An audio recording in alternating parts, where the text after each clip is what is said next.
ਜਿੱਦਾਂ ਆਲਟਰ ਜਿਵੇਂ ਆ ਪਿਕਚਰ ਇੱਕ ਬਣੀ ਹੋਈ ਹੈ ਰਾਊਂਡ ਸ਼ੇਪ ਦੀ ਰੈਕਟੈਂਗਲ ਦੇ ਅੰਦਰ। ਇੱਦਾਂ ਆਪਾਂ ਕਿਸੇ ਪਿਕਚਰ ਨੂੰ ਰਾਊਂਡ ਸ਼ੇਪ ਦੀ ਰੈਕਟੈਂਗਲ 'ਚ ਕਿਵੇਂ ਪਾਉਣਾ ਆ, ਇਹ ਆਪਾਂ ਇੱਕ ਵਾਰੀ ਪਾ ਕੇ ਦੇਖਦੇ ਹਾਂ ਹੁਣੇ ਹੀ। ਮੈਂ ਫਿਲਹਾਲ ਇਹਨੂੰ ਆਬਜੈਕਟ ਮੀਨੂ ਦੇ ਵਿੱਚ ਕਮਾਂਡ ਪਾਵਰ ਕਲਿੱਪ ਹੈ, ਪਹਿਲਾਂ ਇਹਨੂੰ ਸਿਲੈਕਟ ਕਰਿਓ। ਆਬਜੈਕਟ ਮੀਨੂ ਦੇ ਵਿੱਚ ਕਮਾਂਡ ਹੈਗੀ ਹੈ ਪਾਵਰ ਕਲਿੱਪ, ਇਹੀ ਕਮਾਂਡ ਦਿਖਾਉਣਾ। ਐਕਸਟ੍ਰੈਕਟ ਕੰਟੈਂਟ ਮੈਂ ਪਹਿਲਾਂ ਕਮਾਂਡ ਦਿੰਦਾ ਕਿ ਇਹ ਕੰਟੈਂਟ ਬਾਹਰ ਆ ਜਾਣ। ਹੁਣ ਕੀ ਹੈ ਦੇਖੋ, ਆਪਣੇ ਕੋਲ ਇੱਕ ਆ ਪਿਕਚਰ ਹੈ, ਇੱਕ ਆਪਣੇ ਕੋਲ ਆਹ ਇੱਕ ਕੋਈ ਵੀ ਸ਼ੇਪ ਬਣਾਈ ਜਾ ਸਕਦੀ ਹੈ। ਮੰਨ ਲਓ ਮੈਂ ਐਲਿਪਸ ਬਣਾ ਲਿਆ, ਜਾਂ ਇਹਨੂੰ ਮੈਂ ਡਿਲੀਟ ਕਰਕੇ ਦੁਬਾਰਾ ਬਣਾ ਦਿੰਦਾ, ਐਲਿਪਸ ਬਣਾ ਲਿਆ ਕੋਈ, ਜਾਂ ਆ ਇੱਕ ਪੋਲੀਗਨ ਬਣਾ ਲਈ। ਆਪਾਂ ਚਾਹੁੰਦੇ ਹਾਂ ਕਿ ਇਹ ਪਿਕਚਰ ਇਸ ਪੋਲੀਗਨ ਦੇ ਵਿੱਚ ਫਿੱਟ ਹੋ ਜਾਵੇ, ਤਾਂ ਪਿਕਚਰ ਨੂੰ ਸਿਲੈਕਟ ਕਰੋ, ਫਿਰ ਇਫੈਕਟ ਮੀਨੂ ਦੇ ਵਿੱਚ ਨਹੀਂ ਆਬਜੈਕਟ ਮੀਨੂ ਦੇ ਵਿੱਚ ਪਾਵਰ ਕਲਿੱਪ ਜਾ ਕੇ ਪਲੇਸ ਇਨਸਾਈਡ ਕੰਟੇਨਰ ਜਾਂ ਪਲੇਸ ਇਨਸਾਈਡ ਫਰੇਮ ਇਹ ਕਮਾਂਡ ਦੱਬੀ। ਕੰਪਿਊਟਰ ਪੁੱਛਦਾ ਹੈ ਆ ਨਾ ਐਰੋ ਇੰਡੀਕੇਸ਼ਨ ਦਿੰਦਾ ਵੀ ਹੁਣ ਉਹ ਕੀ ਪੁੱਛਦੇ ਹੋਏ ਪੁੱਛਦੇ ਹੈ ਕਿ ਕਿਹੜੇ ਆਬਜੈਕਟ ਨੂੰ ਤੁਸੀਂ ਚਾਹੁੰਦੇ ਹੋ ਕਿ ਐਜ਼ ਏ ਫਰੇਮ ਕੰਮ ਕਰੇ। ਮੈਂ ਇਹ ਆਬਜੈਕਟ ਨੂੰ ਕਲਿੱਕ ਕਰ ਦੇਣਾ ਹੈ, ਤਾਂ ਕੀ ਹੋਇਆ ਕਿ ਉਹ ਪਿਕਚਰ ਫਰੇਮ 'ਚ ਆ ਗਈ, ਲੇਕਿਨ ਉਹ ਪਿਕਚਰ ਇਸ ਫਰੇਮ ਦੇ ਵਿੱਚ ਆਟੋਮੈਟਿਕਲੀ ਸੈਂਟਰ 'ਚ ਆ ਗਈ। ਜੇ ਮੈਂ ਚਾਹੁੰਦਾ ਵੀ ਉਹ ਪਿਕਚਰ ਇਹਦੇ ਵਿੱਚ ਫਿੱਟ ਹੋ ਜਾਵੇ ਇਸ ਤਰੀਕੇ ਨਾਲ ਕਿ ਸਾਰੀ ਪਿਕਚਰ ਦਿਖੇ, ਤਾਂ ਮੈਂ ਇਹ ਕਹੂੰਗਾ ਫਿੱਟ ਪ੍ਰਪੋਰਸ਼ਨਲੀ। ਉਹਨੇ ਇਸ ਪਿਕਚਰ ਨੂੰ ਵਿੱਚ ਫਿੱਟ ਕਰਤਾ ਤਾਂ ਕਿ ਪੂਰੀ ਪਿਕਚਰ ਇਸ ਕੰਟੇਨਰ ਦੇ ਵਿੱਚ ਦਿਖਣ ਲੱਗ ਜਾਵੇ। One is fill proportionally. ਹੁਣ ਜਿਵੇਂ ਫਿੱਟ ਪ੍ਰਪੋਰਸ਼ਨਲੀ ਦੇ ਵਿੱਚ ਕੀ ਹੁੰਦਾ, ਇਸ ਪਾਸੇ ਨਾ ਥੋੜ੍ਹੀ ਥਾਂ ਖਾਲੀ ਰਹਿ ਗਈ, ਪੂਰੀ ਤਰ੍ਹਾਂ ਭਰੀ ਨਹੀਂ ਹੈਗੀ। ਅਤੇ ਜੇ ਅਗਰ ਮੈਂ ਇਹ ਕਹਾਂ ਫਿਲ ਪ੍ਰਪੋਰਸ਼ਨਲੀ, ਤਾਂ ਉਹਨੇ ਇਹਨੂੰ ਚੌੜਾਈ 'ਚੋਂ ਵੀ ਵਧਾ ਲੈਣੀ ਹੈ, ਥੋੜ੍ਹੀ ਜਿਹੀ ਹੋਰ ਵੱਡੀ ਕਰ ਦੂਗਾ ਤਾਂ ਕਿ ਵਿਥ ਵਾਈਜ਼ ਵੀ ਅਤੇ ਹਾਈਟ ਵਾਈਜ਼ ਵੀ ਪੂਰੀ ਫਿੱਟ ਹੋ ਜਾਵੇ। ਪ੍ਰਪੋਰਸ਼ਨਲੀ ਦਾ ਮਤਲਬ ਹੈ ਵੀ ਉਹਨੇ ਇਹਦੀ ਸਮਿਟਰੀ ਖਰਾਬ ਨਹੀਂ ਕੀਤੀ। ਇਹ ਨਹੀਂ ਹੈਗਾ ਵੀ ਵਿਥ ਵਧਾਤੀ ਹਾਈਟ ਨਹੀਂ ਵਧਾਈ, ਜਿੰਨੀ ਵਿਥ ਵਧਾਈ ਹੈ ਅਕੋਰਡਿੰਗਲੀ ਉਨੀ ਹਾਈਟ ਵੀ ਵਧਾਈ ਹੈ। ਅਤੇ ਜੇ ਅਸੀਂ ਇਹ ਕਹਿੰਦੇ ਹਾਂ ਸਟਰੈਚ ਟੂ ਫਿਲ, ਫਿਰ ਕੀ ਕਰਦਾ ਹੈ, ਫਿਰ ਉਹ ਫਿੱਟ ਕਰ ਦੂਗਾ ਇਹਦੇ ਵਿੱਚ। ਵਿਥ ਅਤੇ ਹਾਈਟ ਦੀ ਪ੍ਰਪੋਰਸ਼ਨੈਲਿਟੀ ਮੇ ਵੀ ਖਰਾਬ ਹੋ ਜਾਵੇ, ਖਰਾਬ ਹੋਊਗੀ। ਮੰਨ ਲਓ ਕਮਾਂਡ ਦੱਬੀ, ਹੁਣ ਕੀ ਉਹਨੇ ਵਿਡਥ ਨੂੰ ਵਧਾਤਾ ਉਸ ਹਿਸਾਬ ਨਾਲ ਜਿੰਨੀ ਫਰੇਮ ਦੀ ਵਿਡਥ ਹੈ, ਹਾਈਟ ਨੂੰ ਵਧਾਤਾ ਉਸ ਹਿਸਾਬ ਨਾਲ ਜਿੰਨੀ ਹਾਈਟ ਫਰੇਮ ਦੀ ਹੈ, ਉਹਦੇ ਵਿੱਚ ਫਿੱਟ ਕਰਦਾ। ਪ੍ਰਪੋਰਸ਼ਨਲੀ ਹੁਣ ਇਹ ਪਹਿਲਾਂ ਵਰਗੀ ਨਹੀਂ ਹੈਗੀ, ਪ੍ਰਪੋਰਸ਼ਨੈਲਿਟੀ ਖਰਾਬ ਕਰਤੀ ਇਹਨੇ। ਅਤੇ ਜੇ ਅਸੀਂ ਖੁਦ ਤੋਂ ਇਹ 'ਚ ਕੋਈ ਚੇਂਜਸ ਕਰਨਾ ਚਾਹੁੰਦੇ ਹਾਂ, ਮੈਂ ਇੱਕ ਵਾਰੀ ਦੁਬਾਰਾ ਦੀ ਸੈਂਟਰ ਕਮਾਂਡ ਦੇ ਦੇਣਾ ਨਾਰਮਲ। ਇਹ ਕੀ ਕੀਤਾ ਮੈਂ, ਸੈਂਟਰ ਤਾਂ ਹੋਇਆ, ਫਿੱਟ ਪਹਿਲਾਂ ਹੋ ਗਿਆ। ਐਡਿਟ ਕਰਦੇ ਹਾਂ ਆਪਾਂ ਇਹਨੂੰ। ਐਡਿਟ ਕਰਨ ਵਾਸਤੇ ਕਿ ਆਪਾਂ ਐਡਿਟ ਕਮਾਂਡ ਦੱਬੀ ਤਾਂ ਆ ਪਿਕਚਰ ਅਲੱਗ ਆ ਗਈ। ਹੁਣ ਅਸੀਂ ਪਿਕਚਰ ਨੂੰ ਜਿਵੇਂ ਚਾਹੀਏ ਉਵੇਂ ਵੱਡੀ ਛੋਟੀ ਕਰ ਸਕਦੇ ਹਾਂ, ਜਿੱਥੇ ਚਾਹੀਏ ਉੱਥੇ ਰੱਖ ਸਕਦੇ ਹਾਂ। ਮੰਨ ਲਓ ਮੈਂ ਚਾਹੁੰਦਾ ਇਸ ਤਰ੍ਹਾਂ ਦਿਖੇ ਫਰੇਮ ਦੇ ਵਿੱਚ, ਬਾਕੀ ਚੀਜ਼ਾਂ ਨਾ ਦਿਖਣ। ਹੁਣ ਜਦੋਂ ਮੈਂ ਫਿਨਿਸ਼ ਕਰੂੰਗਾ ਤਾਂ ਇਹ ਪਿਕਚਰ ਇੱਦਾਂ ਆ ਗਈ। ਤੋ ਪਾਵਰ ਕਲਿੱਪ ਆਬਜੈਕਟ ਮੀਨੂ ਦੀ ਕਮਾਂਡ ਹੈ, ਇਹਦੀ ਵਰਤੋਂ ਆਪਾਂ ਕਰ ਸਕਦੇ ਹਾਂ ਕਿਸੇ ਇਸ ਤਰ੍ਹਾਂ ਦੇ ਕੰਮ ਵਾਸਤੇ। ਹੁਣ ਆਪਾਂ ਅੱਜ ਇੱਕ ਨਾ ਇਫੈਕਟ ਦੇ ਵਿੱਚ ਕਮਾਂਡ ਸਕਦੇ ਹਾਂ ਪਰਸਪੈਕਟਿਵ, ਐਡ ਪਰਸਪੈਕਟਿਵ। ਪਰਸਪੈਕਟਿਵ ਹੁੰਦਾ ਕੀ ਹੈ? ਪਰਸਪੈਕਟਿਵ ਦਾ ਮਤਲਬ ਹੈ ਜਿਵੇਂ ਕੋਈ ਸਮਾਨ, ਕੋਈ ਵਸਤੂ, ਜਿਵੇਂ ਕੰਧ ਹੈ, ਜਿਵੇਂ ਕੰਧ 'ਤੇ ਲਿਖਿਆ ਹੈ, ਮੰਨ ਲਓ ਇੱਕ ਸਾਈਡ 'ਤੇ ਕੰਧ 'ਤੇ ਲਿਖਿਆ ਹੋਵੇ ਤਾਂ ਅੱਗਿਓਂ ਵੱਡਾ ਦਿਖੂਗਾ, ਪਿੱਛੇ ਛੋਟਾ ਦਿਖੂਗਾ। ਐਵੇਂ ਦਾ ਇਫੈਕਟ ਦੇਣ ਵਾਸਤੇ ਇਹ ਕਮਾਂਡ ਯੂਜ਼ ਕਰਦੀ ਹੈ। 3 ਡਾਇਮੈਂਸ਼ਨਲ ਲਾਈਕ ਕੀ ਹੁੰਦੀ ਹੈ? ਹੁਣ ਜਦੋਂ ਆਪਾਂ ਇਫੈਕਟ 'ਚ ਜਾ ਕੇ ਕਮਾਂਡ ਦਿੱਤੀ ਐਡ ਪਰਸਪੈਕਟਿਵ, ਤਾਂ ਇਹਦੇ ਆਸੇ ਪਾਸੇ ਨਾ ਇੱਦਾਂ ਆ ਨੋਡਸ ਬਣ ਕੇ ਆ ਗਈਆਂ। ਜਦੋਂ ਨੋਡਸ ਬਣ ਕੇ ਆਈਆਂ ਤਾਂ ਇਹਨੂੰ ਨੋਡਸ ਨੂੰ ਤੁਸੀਂ ਮੂਵ ਕਰਕੇ ਦੇਖੋ। ਜਿਸ ਤਰ੍ਹਾਂ ਮੰਨ ਲਓ ਕਿ ਆਹ ਨੋਡ ਨੂੰ ਮੈਂ ਐ ਮੂਵ ਕੀਤਾ, ਤਾਂ ਇਹ ਦੇਖੋ ਕਿਆ ਸ਼ੇਪ ਬਣ ਗਈ। 3 ਡਾਇਮੈਂਸ਼ਨਲ ਟਾਈਪ ਲੱਗਣ ਲੱਗਿਆ, ਐਂ ਲੱਗਣ ਲੱਗਿਆ ਕਿ ਪਿੱਛੇ ਜਿਹਨੂੰ ਪਿਆ ਹੈ। ਤਾਂ ਇਹਦਾ ਕੀ ਬੈਨੀਫਿਟ ਹੈ? ਕਿਸੇ ਵੀ ਜਿਵੇਂ ਟੈਕਸਟ ਹੈ, ਇਹਨੂੰ ਕਿਸੇ ਕੰਧ ਉੱਤੇ ਐਂ ਲੱਗਦਾ ਹੋਵੇ ਵੀ ਐਂ ਲੱਗਣਾ ਵੀ ਮੈਂ ਕੰਧ ਉੱਤੇ ਲਿਖਿਆ ਹੈ। ਇਸ ਤਰ੍ਹਾਂ ਦਾ ਇਫੈਕਟ ਦੇਣ ਵਾਸਤੇ ਆਪਾਂ ਯੂਜ਼ ਕਰਦੇ ਹਾਂ। 3 ਡਾਇਮੈਂਸ਼ਨਲ ਇਫੈਕਟ ਦੇਣ ਵਾਸਤੇ ਯੂਜ਼ ਕਰਦੇ ਹਾਂ। ਜਿਵੇਂ ਰੋਡ ਬਣਾਉਣੀ ਹੈ, ਮੰਨ ਲਓ ਆਪਾਂ ਇੱਕ ਬਣਾ ਲੈਂਦੇ ਹਾਂ ਰੈਕਟੈਂਗਲ। ਹੁਣ ਸਪੋਜ਼ ਆਪਾਂ ਇਹਨੂੰ ਐਂ ਦਿਖਾਉਣਾ ਚਾਹੁੰਦੇ ਜਿਵੇਂ ਰੋਡ ਹੁੰਦੀ ਹੈ ਸਿੱਧੀ, ਤਾਂ ਆਪਾਂ ਕੀ ਕਰਦੇ ਹਾਂ, ਇਫੈਕਟ 'ਚ ਜਾ ਕੇ ਐਡ ਪਰਸਪੈਕਟਿਵ ਕਮਾਂਡ ਦੱਬੀ ਅਤੇ ਇਹਨੂੰ ਅਸੀਂ ਐਂ ਕਰ ਦਿੰਦੇ ਹਾਂ,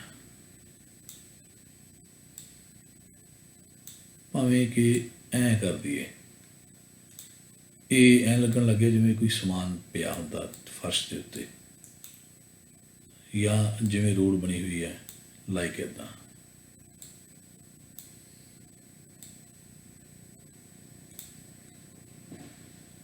ਸੋ ਇਹੀ ਕੰਮ ਹੈ ਐਡ ਪਰਸਪੈਕਟਿਵ ਦਾ। ਆਪਾਂ ਦੁਬਾਰਾ ਫਿਰ ਇਹਦੇ 'ਤੇ ਨੋਡ ਐਡਿਟ ਨਾਲ ਪਰਸਪੈਕਟਿਵ 'ਚ ਐਡੀਟਿੰਗ ਜਦੋਂ ਮਰਜ਼ੀ ਜਿਵੇਂ ਮਰਜ਼ੀ ਕਰੀ ਜਾ ਸਕਦੇ ਹਾਂ।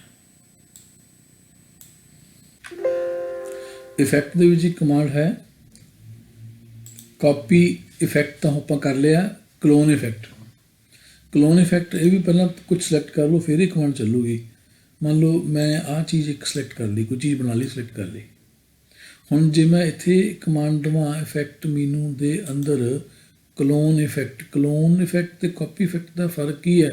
ਕਾਪੀ ਇਫੈਕਟ ਨੂੰ ਆਪਾਂ ਯੂਜ਼ ਕਰਕੇ ਆਪਾਂ ਕੋਈ ਬਣੇ ਹੋਏ ਇਫੈਕਟ ਨੂੰ ਇਹ 'ਤੇ ਅਪਲਾਈ ਕਰ ਲੈਣਾ ਹੈ। ਅਤੇ ਜੇ ਕਲੋਨ ਇਫੈਕਟ ਕਹਾਂਗੇ ਨਾ ਤਾਂ ਫਿਰ ਕੀ ਹੁੰਦਾ ਆ, ਕਲੋਨ ਦੇ ਵਿੱਚ ਸਾਰਾ ਕੁਛ ਨਹੀਂ ਹੈਗਾ ਸੱਚ, ਇਕੱਲਾ ਬਲੈਂਡ, ਐਕਸਟਰੂਡ, ਕੰਟੂਰ ਅਤੇ ਇੱਕ ਡਰੋਪ ਸ਼ੈਡੋ ਹੈ। ਤਾਂ ਯਾਨੀ ਜੇ ਆਪਾਂ ਕਲੋਨ ਵਾਲਾ ਟਰਾਈ ਕਰਨਾ ਹੈ, ਪ੍ਰੈਕਟੀਕਲ ਕਰਕੇ ਦੇਖਣਾ ਹੈ, ਤਾਂ ਆਪਾਂ ਨੂੰ ਆਪਣੀ ਇਸ ਡਰਾਇੰਗ ਦੇ ਵਿੱਚ ਕੋਈ ਬਲੈਂਡ ਜਾਂ ਕੋਈ ਐਕਸਟਰੂਡ ਜਾਂ ਕੋਈ ਕੰਟੂਰ ਜਾਂ ਕੋਈ ਡਰੋਪ ਸ਼ੈਡੋ, ਇਹਨਾਂ 'ਚੋਂ ਕੋਈ ਕਮਾਂਡ ਇਫੈਕਟ ਦੇਣੇ ਪੈਣਗੇ। ਇਸ ਵਿੱਚ ਆਹ ਇਫੈਕਟ ਕਲੋਨ ਹੁੰਦੇ ਨੇ। ਕਲੋਨ ਦਾ ਮਤਲਬ ਕੀ ਹੈ ਕਿ ਜੇ ਅਗਰ ਅਸੀਂ ਓਰੀਜਨਲ ਨੂੰ ਚੇਂਜ ਕਰਾਂਗੇ, ਜਿਹੜੀਆਂ ਚੇਂਜਸ ਓਰੀਜਨਲ 'ਚ ਕਰਾਂਗੇ ਉਹੀ ਸਾਡੇ ਇਸ ਆਬਜੈਕਟ ਦੇ ਵਿੱਚ ਵੀ ਚੇਂਜਸ ਹੋ ਜਾਣਗੀਆਂ। ਹੁਣ ਸਪੋਜ਼ ਦੈਟ ਮੈਂ ਕਰਕੇ ਦੇਖਣ ਲਈ ਪਹਿਲਾਂ ਮੈਂ ਐਂ ਕਰਦਾ ਕਿ ਇਹਦੇ 'ਤੇ ਐਕਸਟਰੂਡ ਕਮਾਂਡ ਦੇ ਦੇਣਾ। ਇਹ 'ਤੇ ਐਕਸਟਰੂਡ ਇਫੈਕਟ ਦੇਣ ਲਈ ਆਪਾਂ ਕੀ ਕਰਦੇ ਹਾਂ, ਇਫੈਕਟ 'ਚ ਗਏ, ਇੱਥੋਂ ਕਮਾਂਡ ਦਿੱਤੀ ਐਕਸਟਰੂਡ, ਐਕਸਟਰੂਡ ਕਮਾਂਡ ਦੇ ਕੇ ਅਤੇ ਕੋਈ ਵੀ ਇਫੈਕਟ ਇੱਥੋਂ ਆਪਾਂ ਲਗਾਤਾ, ਜਿਸ ਤਰ੍ਹਾਂ ਕਿ ਆਹ ਤਾਂ ਬੰਦ ਕਰਿਓ, ਆਹ ਐਕਸਟਰੂਡ ਹੈ ਨਾ, ਇਹਦੇ ਵਿੱਚ ਆਪਾਂ ਐਕਸਟਰੂਡ ਇਫੈਕਟ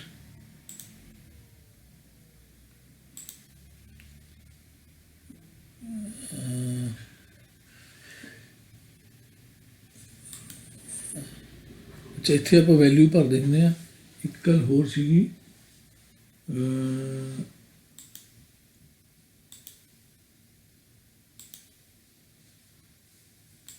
ਪ੍ਰੀਸੈਟ ਸੀਗੇ, ਇੱਥੇ ਸੀ, ਇੱਥੋਂ ਹੀ ਚੂਜ਼ ਕਰਾਂਗੇ ਕਿ ਸਾਨੂੰ ਕਿੱਦਾਂ ਦੀ ਚਾਹੀਦੀ ਹੈ।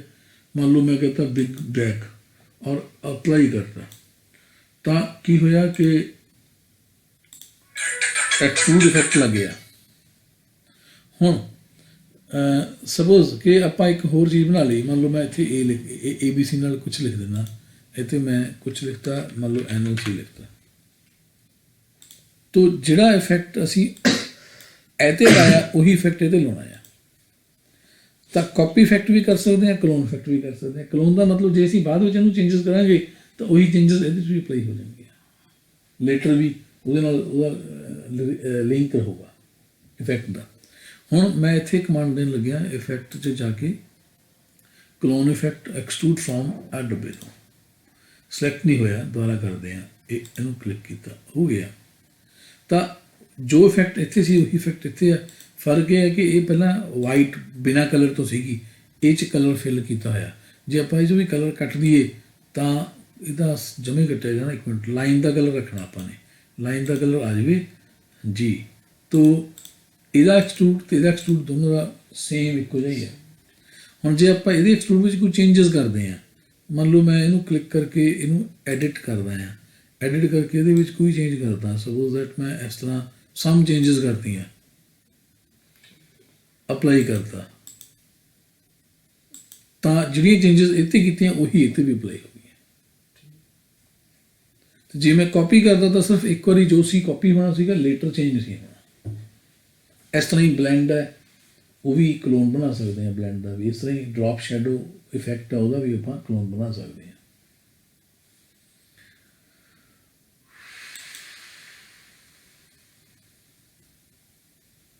ਇਹ ਕਮਾਂਡਸ ਹੋ ਗਈਆਂ ਅਰੇਂਜ ਦੇ ਅੰਦਰ।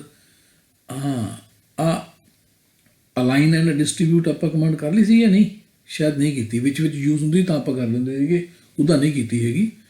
ਅਲਾਈਨ ਐਂਡ ਡਿਸਟ੍ਰੀਬਿਊਟ ਕਮਾਂਡ ਦੇ ਅੰਦਰ ਇੱਕ ਕਮਾਂਡ ਹੈਗੀ ਆ ਅਲਾਈਨ ਲੈਫਟ, ਇਹ ਕਰ ਲਈ ਸੀ ਕਿ 2 ਜਾਂ 2 ਤੋਂ ਵੱਧ ਚੀਜ਼ਾਂ ਸਿਲੈਕਟ ਕਰ ਲਈਆਂ। ਜੇ ਆਪਾਂ ਅਲਾਈਨ ਲੈਫਟ ਕਹਾਂਗੇ ਤਾਂ ਉਹ ਸਾਰੀਆਂ ਲੈਫਟ ਸਾਈਡ ਤੋਂ ਇੱਕ ਸੇਜ 'ਚ ਆ ਜਾਂਦੀਆਂ ਨੇ। ਜੇ ਅਲਾਈਨ ਰਾਈਟ ਕਹਾਂਗੇ ਤਾਂ ਰਾਈਟ ਸਾਈਡ ਤੋਂ ਇੱਕ ਸੇਜ 'ਚ ਆ ਜਾਂਦੀਆਂ ਨੇ। ਜੇ ਮੈਂ ਅਲਾਈਨ ਟਾਪ ਕਹੂੰਗਾ ਤਾਂ ਉਹਦੇ ਟਾਪਸ ਇੱਕ ਸੇਜ 'ਚ ਆ ਜਾਣੇ ਆ। ਇੱਦਾਂ ਹੀ ਅਲਾਈਨ ਬਾਟਮ ਕਹੂੰਗਾ ਤਾਂ ਜਿੰਨੀਆਂ ਸਿਲੈਕਟਡ ਚੀਜ਼ਾਂ ਨੇ ਉਹਨਾਂ ਦੇ ਬਾਟਮਸ ਇੱਕ ਸੇਜ 'ਚ ਆ ਜਾਣੇ ਆ। ਸੈਂਟਰਸ ਹੌਰੀਜ਼ੌਂਟਲੀ, ਸੈਂਟਰਸ ਵਰਟੀਕਲੀ, ਇੱਕ ਕਮਾਂਡ ਹੋਰ ਆ ਗਈ ਸੈਂਟਰ ਟੂ ਪੇਜ। ਤੇ ਜੇ ਆਪਾਂ ਇਹ ਕਮਾਂਡ ਦਬਾਂਗੇ ਤਾਂ ਜਿਹੜੀ ਚੀਜ਼ ਸਿਲੈਕਟਡ ਆ ਉਹ ਪੇਜ ਦੇ ਸੈਂਟਰ 'ਚ ਆ ਜਾਊਗੀ। Centre to page horizontally, centre to page vertically, ਇਹ ਕਮਾਂਡਾਂ ਦੇ ਨਾਲ ਆਪਾਂ ਉਹਦੀ ਪਲੇਸਮੈਂਟ ਸੈੱਟ ਕਰ ਸਕਦੇ ਹਾਂ ਕਰੰਟ ਆਬਜੈਕਟ ਦੀ। ਇਸ ਤੋਂ ਅੱਗੇ ਗੱਲ ਕਰੀਏ ਆਰਡਰਸ ਦੀ ਕਮਾਂਡ। ਆਰਡਰਸ ਮੈਂ ਹੁਣੇ ਦੱਸੀ ਸੀਗੀ ਨਾ ਕਿ ਜਦੋਂ ਆਪਾਂ ਇੱਕ ਦੂਜੇ ਦੇ ਉੱਤੇ ਕੋਈ ਚੀਜ਼ ਬਣਾਈ ਹੋਈ ਹੈ ਤਾਂ ਜਿਹੜੀ ਚੀਜ਼ ਸਿਲੈਕਟਡ ਹੈ ਉਹਨੂੰ ਆਪਾਂ ਫਰੰਟ ਤੇ ਲੈ ਕੇ ਆਉਣਾ ਬਿਲਕੁਲ ਟਾਪ ਤੇ। ਉਹਦੇ ਵਾਸਤੇ ਸ਼ਾਰਟਕਟ ਕੀ ਹੈ, ਪੇਜ ਅਪ, ਸ਼ਿਫਟ ਫੜ ਕੇ ਪੇਜ ਅਪ। ਜੇ ਆਪਾਂ ਇੱਦਾਂ ਹੀ ਸ਼ਿਫਟ ਫੜ ਕੇ ਪੇਜ ਨੂੰ ਕਹਾਂਗੇ ਟੂ ਬੈਕ, ਬਿਲਕੁਲ ਬੈਕ ਤੇ ਚਲੇ ਜਾਊਗੀ। ਜੇ ਇੱਕ ਸਟੈਪ ਨੀਚੇ ਲੈ ਕੇ ਜਾਣੀ ਹੈ ਤਾਂ ਕੰਟਰੋਲ ਪੇਜ ਡਾਊਨ, ਇੱਕ ਸਟੈਪ ਉੱਪਰ ਲੈ ਕੇ ਜਾਣਾ ਤਾਂ control page up. In front of ਦੇ ਵਿੱਚ ਇਹ ਕਮਾਂਡ ਲਾਂਗੇ ਤਾਂ ਕੰਪਿਊਟਰ ਪੁੱਛੂਗਾ ਕਿਹਦੇ ਇਨ ਫਰੰਟ ਦੇ। ਆਪਾਂ ਨੂੰ ਆਬਜੈਕਟ ਕਲਿੱਕ ਕਰਕੇ ਸਿਲੈਕਟ ਕਰਨਾ ਪਊਗਾ, ਜਿਹੜਾ ਆਬਜੈਕਟ ਸਿਲੈਕਟ ਕਰਾਂਗੇ ਉਹਦੇ ਉੱਪਰ ਆ ਜਾਊਗੀ। ਇਹ ਉਦੋਂ ਜਦੋਂ ਆਪਾਂ ਇੱਕ ਹੀ ਥਾਂ ਦੇ ਉੱਤੇ ਕਈ ਚੀਜ਼ਾਂ ਬਣਾ ਲਈਆਂ ਤਾਂ ਕਿਹੜੀ ਚੀਜ਼ ਨੂੰ ਉੱਪਰ ਥੱਲੇ ਕਰਨਾ ਹੈ।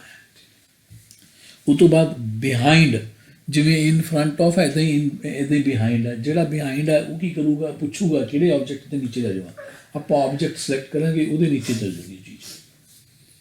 ਤੇ ਰਿਵਰਸ ਆਰਡਰ ਦਾ ਕੰਮ ਉਲਟਾ, ਜਿਹੜੀ ਚੀਜ਼ ਹੁਣ ਫਰੰਟ ਤੇ ਆ ਉਹ ਬੈਕ ਤੇ ਚੱਲ ਜੂਗੀ, ਜਿਹੜੀ ਉਸ ਤੋਂ ਨੈਕਸਟ ਹੈ ਉਹ ਉਸ ਤੋਂ ਨੈਕਸਟ ਬੈਕ ਤੇ ਚੱਲ ਜੂਗੀ, ਯਾਨੀ ਆਰਡਰ ਰਿਵਰਸ ਹੋ ਜਾਂਦੇ ਨੇ।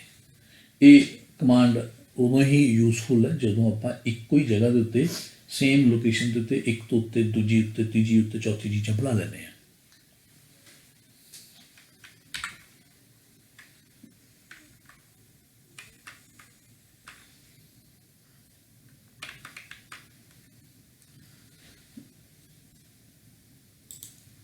ਇਹ ਤੋਂ ਨੈਕਸਟ ਅਰੇਂਜ ਮੈਨੂ ਦੇ ਵਿੱਚ ਕਮਾਂਡ ਗਰੁੱਪ ਆਪਾਂ ਨੇ ਚੰਗੀ ਤਰ੍ਹਾਂ ਕਰ ਲਈ ਨਾ। ਸਿਲੈਕਟਡ ਚੀਜ਼ਾਂ ਨੂੰ ਗਰੁੱਪ ਬਣਾ ਲੈਂਦੇ ਹਾਂ ਤਾਂ ਕਿ ਇੱਕ ਨੂੰ ਕਲਿੱਕ ਕੀਤਾ ਦੋਨੇ ਸਿਲੈਕਟ ਹੋ ਜਾਂਦੀਆਂ। ਜਿੰਨੀਆਂ ਚੀਜ਼ਾਂ ਵੀ ਨੇ ਜਿਨ੍ਹਾਂ ਦਾ ਗਰੁੱਪ ਉਹ ਸਿਲੈਕਟ ਹੋ ਜਾਂਦੇ ਨੇ। ਅਨਗਰੁੱਪ, ਉਹੀ ਜਿਹੜਾ ਗਰੁੱਪ ਬਣਾ ਨੂੰ ਅਨਗਰੁੱਪ ਕਰਨ ਲਈ। ਅਨਗਰੁੱਪ ਆਲ ਵੀ ਕਮਾਂਡ ਹੈ। ਮੰਨ ਲਓ ਪਹਿਲਾਂ ਆਪਾਂ 3 ਚੀਜ਼ਾਂ ਸਿਲੈਕਟ ਕਰਕੇ ਇੱਕ ਗਰੁੱਪ ਬਣਾ ਲਿਆ, ਉਹ ਗਰੁੱਪ ਬਣ ਗਿਆ। ਉਸ ਤੋਂ ਫਿਰ ਚੌਥੀ ਚੀਜ਼ ਫਿਰ ਸਿਲੈਕਟ ਕਰਕੇ ਤੀਜੀਆਂ ਤੇ ਉਹ ਚੌਥੇ ਦਾ ਫਿਰ ਗਰੁੱਪ ਬਣਾ ਲਿਆ। ਤਾਂ ਜਦੋਂ ਆਪਾਂ ਅਨਗਰੁੱਪ ਕਾਊਂਟ ਦੇਵਾਂਗੇ ਤਾਂ ਜਿਹੜਾ ਸਭ ਤੋਂ ਲਾਸਟ ਤੇ ਗਰੁੱਪ ਬਣਾਇਆ ਉਹ ਅਨਗਰੁੱਪ ਹੋਊਗਾ। ਤੇ ਜੇ ਆਪਾਂ ਅਨਗਰੁੱਪ ਆਲ ਕਹਾਂਗੇ ਤਾਂ ਆਲ ਦੀ ਚੀਜ਼ਾਂ ਜਿੰਨੀਆਂ ਵੀ ਸਿਲੈਕਟਡ ਸਾਰੀਆਂ ਇਕੱਲੀ ਇਕੱਲੀ ਅਲੱਗ-ਅਲੱਗ ਹੋ ਜਾਣਗੀਆਂ। ਕੰਬਾਈਨ, ਇਹ ਵੀ ਕਮਾਂਡ ਕਦੇ ਆਪਾਂ ਯੂਜ਼ ਕੀਤੀ ਹੋਈ ਹੈ। ਜਦੋਂ ਜਿਵੇਂ ਗਰੁੱਪ ਤੇ ਕੰਬਾਈਨ 'ਚ ਫਰਕ ਕੀ ਹੈ, ਗਰੁੱਪ ਨਾਲ ਕੀ ਹੈ, ਆਬਜੈਕਟਾਂ ਦੀ ਅਲੱਗ-ਅਲੱਗ ਆਬਜੈਕਟ ਅਲੱਗ-ਅਲੱਗ ਹੀ ਨੇ, ਸਿਰਫ ਸਿਲੈਕਸ਼ਨ ਵਾਸਤੇ ਆਪਾਂ ਨੂੰ ਇੱਕ ਕੀਤੇ ਨੇ। ਕੰਬਾਈਨ ਦਾ ਕੀ ਮਤਲਬ ਹੈ ਕਿ ਉਹ ਆਬਜੈਕਟ ਹੀ ਇੱਕ ਬਣ ਜਾਊਗਾ। ਉਹ ਇੱਕ ਆਬਜੈਕਟ, ਉਹਦੀਆਂ ਨੋਡਸ ਆਪਾਂ ਇਕੱਠੀਆਂ ਸਿਲੈਕਟ ਕਰ ਸਕਦੇ ਹਾਂ। ਜਿਹੜਾ ਗਰੁੱਪ ਹੈ, ਜਦੋਂ ਆਪਾਂ ਗਰੁੱਪ ਕਰਦੇ ਹਾਂ ਦੈਨ ਆਪਾਂ ਉਹ ਜਦ ਤੱਕ ਗਰੁੱਪ ਹੈ ਤਦ ਤੱਕ ਆਪਾਂ ਉਹਦੀ ਸ਼ੇਪ ਨਹੀਂ ਚੇਂਜ ਕਰ ਸਕਦੇ। ਕੰਬਾਈਨ ਦੇ ਵਿੱਚ ਆਪਾਂ ਕੰਬਾਈਨ ਕਰਕੇ ਉਹ ਇੱਕ ਆਬਜੈਕਟ ਬਣਾ ਲਿਆ, ਆਪਾਂ ਨੋਡ ਐਡਿਟ ਨਾਲ ਉਹਦੀਆਂ ਨੋਡਸ ਨੂੰ ਐਡਿਟ ਕਰ ਸਕਦੇ ਹਾਂ। ਡਿਊਰਿੰਗ ਦੀ ਗਰੁੱਪ ਆਪਾਂ ਐਡਿਟਿੰਗ ਨਹੀਂ ਕਰ ਸਕਦੇ ਹੈਗੇ ਨੋਡਾਂ ਦੀ, ਬਟ ਡਿਊਰਿੰਗ ਕੰਬਾਈਨ ਆਪਾਂ ਉਹਦੀ ਐਡਿਟਿੰਗ ਕਰ ਸਕਦੇ ਹਾਂ। ਤੇ ਬ੍ਰੇਕ ਅਪਾਰਟ, ਜੇ ਕੰਬਾਈਨ ਕੀਤਾ ਹੈ ਉਹਨੂੰ ਆਪਾਂ ਨੇ ਅਲੱਗ ਕਰਨਾ ਹੋਵੇ, ਆਪਾਂ ਨੇ ਐਂ ਵੀ ਕੀਤਾ ਹੈ, ਬਣਾਈ ਹੋਈ ਹੈ ਸ਼ੇਪ। ਇਹ ਮੰਨ ਲਓ ਕਰਵ ਬਣਾਤੇ, ਇੱਕ ਕਰਵ ਬਣਾ ਲਿਆ, ਦੂਜਾ ਕਰਵ ਬਣਾ ਲਿਆ, ਉਹਨਾਂ ਨੂੰ ਕੰਬਾਈਨ ਕਰ ਲਿਆ। ਕੰਬਾਈਨ ਕਰਕੇ ਆਪਾਂ ਨਾ ਦੋਨਾਂ ਦੀਆਂ ਨੋਡਸ ਨੂੰ ਜੋੜ ਕੇ ਉਹਨੂੰ ਇੱਕ ਚੀਜ਼ ਬਣਾ ਸਕਦੇ ਹਾਂ। ਉਹਨੂੰ ਆਪਾਂ ਸਿੰਗਲ ਪਾਥ ਬਣਾ ਸਕਦੇ ਹਾਂ, ਨਹੀਂ ਤਾਂ 2 ਪਾਥ ਬਣਨੇ ਸੀਗੇ। ਇਹ ਇੱਕ ਕਮਾਂਡ ਹੈਗੀ ਹੈ ਲੌਕ ਆਬਜੈਕਟ। ਕੋਈ ਆਬਜੈਕਟ ਬਣਾ ਲਿਆ, ਅਸੀਂ ਚਾਹੁੰਦੇ ਹਾਂ ਕਿ ਅਸੀਂ ਬਾਈ ਮਿਸਟੇਕ ਉਹਨੂੰ ਕਲਿੱਕ ਕਰਕੇ ਚੇਂਜ ਨਾ ਕਰ ਸਕੀਏ, ਉਹਨੂੰ ਲੌਕ ਕਰ ਦਿੰਦੇ ਹਾਂ ਤਾਂ ਕਿ ਉਹ ਗਲਤੀ ਨਾਲ ਵੀ ਆਪਣੇ ਤੋਂ ਚੇਂਜ ਨਾ ਹੋਵੇ। ਇਹ ਕਮਾਂਡ ਦੇ ਕੇ ਦੇਖੀਏ ਕਿਵੇਂ ਦਿੰਦੇ ਆ। ਪਹਿਲਾਂ ਸਪੋਜ਼ ਕਿ ਮੈਂ ਆ ਇੱਕ ਸਾਰਾ ਕੁਝ ਬਣਾ ਲਿਆ, ਆ 3-4 ਚੀਜ਼ਾਂ ਨੇ, 4-5 ਚੀਜ਼ਾਂ ਨੇ ਆ ਵਾਲੀਆਂ। ਇੱਕ ਡੱਬਾ ਬਲੂ ਕਲਰ ਦਾ, ਇੱਕ ਡੱਬਾ ਵਾਈਟ ਕਲਰ ਦਾ, ਇੱਕ ਡੱਬਾ ਯੈਲੋ ਕਲਰ ਦਾ, ਆ ਗਲੂਕੋਜ਼ ਅਲੱਗ ਹੈ। ਇਹਨਾਂ ਸਾਰਿਆਂ ਨੂੰ ਆਪਾਂ ਸਿਲੈਕਟ ਕਰਕੇ ਗਰੁੱਪ ਕਰਦੇ ਹਾਂ। ਸਿਲੈਕਟ ਸਾਰਿਆਂ ਨੂੰ ਕਿਵੇਂ ਕਰਾਂਗੇ, ਜਾਂ ਤਾਂ ਇਕੱਲੇ ਤੇ ਸ਼ਿਫਟ ਕਲਿੱਕ ਕਰੀ ਚੱਲੋ, ਜਾਂ ਇਸ ਤਰ੍ਹਾਂ ਆਪਾਂ ਮਾਊਸ ਨਾਲ ਡਰੈਗ ਕਰ ਲਿਆ। ਇੱਕ ਇਹਨੂੰ ਆਪਾਂ ਕਹਿੰਦੇ ਮਾਰਕ ਕੋਈ ਸਿਲੈਕਸ਼ਨ, ਸਾਰੇ ਸਿਲੈਕਟ ਹੋ ਗਏ। ਹੁਣ ਆਪਾਂ ਕੰਟਰੋਲ G ਦਬਾ ਦਿੰਦੇ ਹਾਂ, ਗਰੁੱਪ ਹੋ ਗਿਆ। ਇਹ ਇੱਕ ਗਰੁੱਪ ਬਣ ਗਿਆ, 1 ਗਰੁੱਪ। ਹੁਣ ਮੈਂ ਚਾਹੁੰਦਾ ਕਿ ਇਹਦੇ ਵਿੱਚ ਆਪਾਂ ਕੋਈ ਐਡੀਟਿੰਗ ਬਾਈ ਮਿਸਟੇਕ ਵੀ ਨਾ ਕਰ ਸਕੀਏ। ਇਹਨੂੰ ਸਿਲੈਕਟ ਕਰ ਲਿਆ, ਸਿਲੈਕਟ ਕਰ ਲਿਆ। ਜਦੋਂ ਇੱਕ ਨੂੰ ਸਿਲੈਕਟ ਕੀਤਾ ਪੂਰਾ ਗਰੁੱਪ ਸਿਲੈਕਟ ਹੋ ਗਿਆ। ਨੀਚੇ ਵੀ ਲਿਖਿਆ ਆਇਆ, ਕੀ ਲਿਖਿਆ ਆ, you C group of 5 objects on layer 1। ਹੁਣ ਆਪਾਂ ਅਰੇਂਜ 'ਚ ਜਾ ਕੇ ਇਹਨੂੰ ਲੌਕ ਆਬਜੈਕਟ ਤੇ ਕਲਿੱਕ ਕਰ ਦਈਏ। ਹੁਣ ਇਹਦੇ ਤੇ ਜਦੋਂ ਕਲਿੱਕ ਕਰਦੇ ਆ ਸਿਲੈਕਟ ਹੀ ਨਹੀਂ ਹੋ ਰਿਹਾ, ਇਹ ਲੌਕ ਹੋ ਗਿਆ। ਇੱਧਰ ਉੱਧਰ ਲੈ ਕੇ ਜਾ ਸਕਦੇ, ਮੂਵ ਵੀ ਨਹੀਂ ਮੇਰੇ ਖਿਆਲ ਕਰ ਸਕਦੇ। ਇੱਕ ਮਿੰਟ ਦੇਖੀ ਨਾ, ਆਪਾਂ ਇਹਨੂੰ ਕਲਿੱਕ ਕਰਕੇ ਨਾ ਨਹੀਂ ਮੂਵ ਵੀ ਨਹੀਂ ਕਰ ਸਕਦੇ। ਜੇ ਇਹਨੂੰ ਆਪਾਂ ਕੁਝ ਕਰਨਾ ਹੈ ਤਾਂ ਇਫੈਕਟ 'ਚ ਅਰੇਂਜ 'ਚ ਜਾ ਕੇ ਅਨਲੌਕ ਕਰ ਲਓ। ਅਨਲੌਕ ਦਾ ਕੰਮ ਹੈ, ਜਿਹੜਾ ਸਿਲੈਕਟਡ ਆਬਜੈਕਟ ਹੈ ਉਹਨੂੰ ਇਕੱਲੇ ਨੂੰ ਅਨਲੌਕ ਕਰ ਦੇਊਗਾ। ਇੱਕ ਕਮਾਂਡ ਨੀਚੇ ਹੋਰ ਹੈ, ਅਨਲੌਕ ਆਲ ਆਬਜੈਕਟਸ। ਜਿਹੜੀ ਇਹ ਕਮਾਂਡ ਹੈ ਇਹ ਦਾਂਗੇ ਤਾਂ ਜਿੰਨੇ ਵੀ ਆਬਜੈਕਟ ਇਸ ਡਰਾਇੰਗ 'ਚ ਨੇ ਸਾਰੇ ਅਨਲੌਕ ਹੋ ਜਾਣਗੇ। ਉਸ ਤੋਂ ਬਾਅਦ ਇੱਕ ਆਪਾਂ ਕਮਾਂਡ ਸ਼ੇਪਿੰਗ ਵੀ ਨਹੀਂ, ਮੇਰੇ ਖਿਆਲ ਕੀਤੀ ਨਹੀਂ ਹੈ ਸ਼ੇਪਿੰਗ ਕਮਾਂਡ ਵੀ। ਅਰੇਂਜ ਦੇ ਵਿੱਚ ਸ਼ੇਪਿੰਗ ਕਮਾਂਡ ਹੈ, ਇਹਦੇ ਅੰਦਰ ਹਾਂ ਇਹ ਕਮਾਂਡਾਂ ਰਹਿੰਦੀਆਂ ਨੇ, ਆਪਾਂ ਨੇ ਹਾਲੇ ਨਹੀਂ ਕੀਤੀਆਂ ਹੈਗੀਆਂ। Let's do this these commands. ਜਿਵੇਂ ਆਪਾਂ ਇਹ ਕਰਦੇ ਹਾਂ, ਇਹਨੂੰ ਨਾ ਸ਼ੇਪਿੰਗ ਵਾਸਤੇ ਮੈਂ ਡਿਲੀਟ ਹੀ ਕਰ ਦੇਣਾ, ਲੋਡ ਨਹੀਂ ਇਹਦੀ ਵੀ, ਇਹਨੂੰ ਵੀ ਡਿਲੀਟ ਕਰ ਦੇਣਾ, ਇਹਨੂੰ ਵੀ ਡਿਲੀਟ ਕਰ ਦੇਣਾ, ਡਿਲੀਟ ਕਰ ਦੇਣਾ। ਸ਼ੇਪਿੰਗ ਵਾਸਤੇ ਕੋਈ ਇੱਕ ਡਰਾਇੰਗ ਬਣਾ ਲਈ, ਕੋਈ ਦੂਜੀ ਡਰਾਇੰਗ ਬਣਾ ਲਈ, ਦੋ ਚੀਜ਼ਾਂ ਬਣਾ ਲਈਆਂ। ਇਹਦੇ 'ਚ ਕਿਹੜੀ ਕਮਾਂਡ ਹੈ, ਆਪਾਂ ਅਰੇਂਜ 'ਚ ਜਾ ਕੇ ਸ਼ੇਪਿੰਗ 'ਚ ਜਾ ਕੇ ਵੈਲਡ ਵੀ ਹੈ, ਟ੍ਰਿਮ ਵੀ ਹੈ, ਇੰਟਰਸੈਕਟ ਵੀ ਹੈ, ਸਿੰਪਲੀਫਾਈ ਵੀ ਹੈ, ਕਮਾਂਡਾਂ ਨੇ। ਇਹਨਾਂ ਕਮਾਂਡਾਂ ਨੂੰ ਇਕੱਠਿਆਂ ਦੀ ਡਾਕਰ ਵਿੰਡੋ ਇੱਕੋ ਹੀ ਹੈ। ਸ਼ੇਪਿੰਗ 'ਤੇ ਕਲਿੱਕ ਕਰੋ ਤਾਂ ਤੁਸੀਂ ਦੇਖੋ, ਸ਼ੇਪਿੰਗ 'ਤੇ ਕਲਿੱਕ ਕਰਨ ਦੇ ਨਾਲ ਤੁਹਾਡੀ ਜਿਹੜੀ ਵਿੰਡੋ ਹੈ ਇਹਦੇ ਇੱਧਰਲੇ ਪਾਸੇ ਇੱਕ ਡਾਕਰ ਵਿੰਡੋ ਆ ਗਈ। ਇਹਦੇ ਵਿੱਚ ਸਾਰੀਆਂ ਸ਼ੇਪਿੰਗ ਵਾਲੀ ਡਾਕਰ ਵਿੰਡੋ ਹੈ, ਇਹਦੇ ਅੰਦਰ ਹੀ ਉਹ ਸਭ ਕਮਾਂਡਸ ਨੇ, ਟ੍ਰਿਮ, ਵੈਲਡ, ਸਾਰੀ ਕਮਾਂਡਸ। ਆਪਾਂ ਪਹਿਲਾਂ ਵੈਲਡ ਕਰ ਲੈਂਦੇ ਹਾਂ। ਵੈਲਡ ਦਾ ਕੰਮ ਕੀ ਹੈ, ਜਿਸ ਤਰ੍ਹਾਂ ਮੰਨ ਲਓ ਕਿ ਇੱਕ ਸ਼ੇਪ ਇਹ ਹੈ, ਇੱਕ ਆ ਹੈ, ਇਹਨਾਂ ਦੋਨਾਂ ਨੂੰ ਆਪਾਂ ਇਕੱਠਾ ਰੱਖ ਲਿਆ, ਨੇੜੇ ਕਰ ਲਿਆ ਆਪਸ 'ਚ। ਇਹਨਾਂ ਦੀ ਆਪਾਂ ਵੈਲਡਿੰਗ ਕਰਨੀ ਹੈ, ਜਿੱਦਾਂ ਵੈਲਡਿੰਗ ਦਾ ਮਤਲਬ ਜੋੜਨਾ ਇਹਨੂੰ ਆਪਸ 'ਚ। ਹੁਣ ਹੈ ਕੀ ਹੈ, ਇਸ ਟਾਈਮ ਆਪਾਂ ਨੇ ਦੋ ਚੀਜ਼ਾਂ ਬਣਾਈਆਂ ਹੋਈਆਂ ਨੇ, ਜੋ ਇੱਕ ਦੂਜੇ ਨਾਲ ਜੁੜੀਆਂ ਹੋਈਆਂ ਨੇ, ਬਟ ਹੈ ਦੋਨੇ ਅਲੱਗ-ਅਲੱਗ। ਇਹਨਾਂ ਦੀ ਵੈਲਡਿੰਗ ਹੋਈ ਨਹੀਂ ਹੈਗੀ। ਇਹ ਐਲਿਪਸ ਹੈ ਤੇ ਆਹ ਰੈਕਟੈਂਗਲ ਹੈ। ਆਪਾਂ ਵੈਲਡਿੰਗ ਕਰਨੀ ਹੈ ਤਾਂ ਪਹਿਲਾਂ ਇੱਕ ਚੀਜ਼ ਸਿਲੈਕਟ ਕਰ ਲਓ ਕੋਈ ਵੀ, ਜਿਵੇਂ ਮੰਨ ਲਓ ਮੈਂ ਆਹ ਸਿਲੈਕਟ ਕਰ ਲਈ ਰੈਕਟੈਂਗਲ। ਹੁਣ ਜਦੋਂ ਮੈਂ ਵੈਲਡ 2 ਵਾਲੀ ਕਮਾਂਡ ਦਬਾਉਂਗਾ ਤਾਂ ਕੰਪਿਊਟਰ ਮੈਨੂੰ ਫਰਦਰ ਪੁੱਛੂਗਾ ਕਿ ਇਹਦੀ ਵੈਲਡਿੰਗ ਕਿਹਦੇ ਨਾਲ ਕਰਾਂ, ਉਹਨੂੰ ਸਿਲੈਕਟ ਕਰ ਲਓ। ਆਪਾਂ ਕੀ ਕਰਾਂਗੇ, ਇਹਦੇ ਨਾਲ ਜੁੜਿਆ ਹੋਇਆ ਐਲਿਪਸ, ਇਹਨੂੰ ਇਹਦੇ ਨਾਲ ਵੈਲਡ ਕਰ ਲਿਆ। ਹੁਣ ਇਹ ਵੈਲਡ ਹੋ ਗਿਆ, ਦੋਨੇ ਆਬਜੈਕਟ ਇਕੱਠੇ ਜੁੜ ਗਏ, ਆਪਣੇ ਆਪ ਹੀ ਕਰਵ ਬਣ ਗਿਆ। ਇਹ ਹੁਣ ਇਹ ਨਾ ਰੈਕਟੈਂਗਲ ਹੈ ਨਾ ਐਲਿਪਸ ਹੈ, ਇਹ ਬਣ ਗਿਆ ਕਰਵਡ ਆਬਜੈਕਟ। ਬਾਰਡਰ ਹਟ ਗਿਆ, ਬਾਰਡਰ ਵਿਚਕਾਰਲਾ ਬਾਰਡਰ ਹਟ ਗਿਆ। ਆਪੇ ਵੈਲਡਿੰਗ ਦਾ ਮਤਲਬ ਇਹੀ ਹੋਣਾ ਕਿ ਆਊਟਸਾਈਡ ਬਾਰਡਰ ਰਹਿ ਗਿਆ, ਵਿਚਕਾਰਲੇ ਜਿੱਥੇ ਇਹਨਾਂ ਦੀ ਵੈਲਡਿੰਗ ਹੋਈ ਉੱਥੇ ਜਿਹੜੇ ਬਾਰਡਰ ਨੇ ਹਟ ਗਏ। ਹੁਣ ਜਿਹੜੇ ਓਰੀਜਨਲ ਆਬਜੈਕਟ ਸੀਗੇ ਉਹ ਰੈਕਟੈਂਗਲ ਉਹ ਗਾਇਬ ਹੋ ਗਈ, ਕਿੱਥੇ ਗਈ, ਉਹ ਵਿੱਚ ਹੀ ਮਰਜ ਹੋ ਗਈ। ਨਾ ਰੈਕਟੈਂਗਲ ਹੈ ਨਾ ਐਲਿਪਸ ਹੈ, ਇਹ ਨਵੀਂ ਸ਼ੇਪ ਬਣ ਗਈ।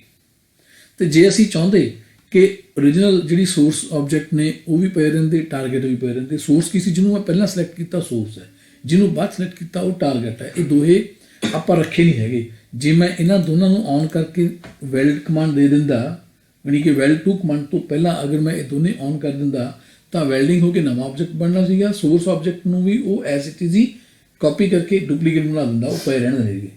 ਹੁਣ ਹੈ ਨਹੀਂ ਗੇ। ਆਈ ਹੋਪ ਕਿ ਤੁਹਾਨੂੰ ਵੈਲਡ ਦਾ ਪਤਾ ਲੱਗਿਆ। ਕੰਮ ਦੋ ਕਰਕੇ ਜਿੰਨੇ ਮਰਜ਼ੀ ਵੈਲਡ ਕਰੀ ਚੱਲੋ। ਜਿਵੇਂ ਇਹਨੂੰ ਅੱਗੋਂ ਫਿਰ ਕਿਸੇ ਹੋਰ ਨਾਲ ਵੈਲਡ ਕਰਨਾ ਹੋਵੇ ਤਾਂ ਕੀ ਕਰੀਏ, ਇੱਕ ਚੀਜ਼ ਹੋਰ ਬਣਾ ਲਈਏ। ਮੰਨ ਲਓ ਮੈਂ ਇੱਥੇ ਕੁਛ ਵੀ ਸਪੋਜ਼ ਕਰੋ, ਮੈਂ ਟੈਕਸਟ ਲਿਖ ਦਿੰਦਾ ਹੈ, ਏ ਲਿਖਤਾ ਜਾਂ ਐਨ ਲਿਖਤਾ, ਕੋਈ ਅੱਖਰ ਲਿਖਤਾ। ਹੁਣ ਮੈਂ ਇਹਨੂੰ ਉਹਦੇ ਨਾਲ ਵੈਲਡ ਕਰਨਾ ਚਾਹੁੰਦਾ ਇੱਦਾਂ, ਤਾਂ ਪਹਿਲਾਂ ਇੱਕ ਨੂੰ ਕਿਸ ਨੂੰ ਸਿਲੈਕਟ ਕਰ ਲਓ। ਮੰਨ ਲਓ ਇਹਨੂੰ ਪਹਿਲਾਂ ਸਿਲੈਕਟ ਕਰ ਲਿਆ, ਸੋਰਸ ਹੋ ਗਿਆ।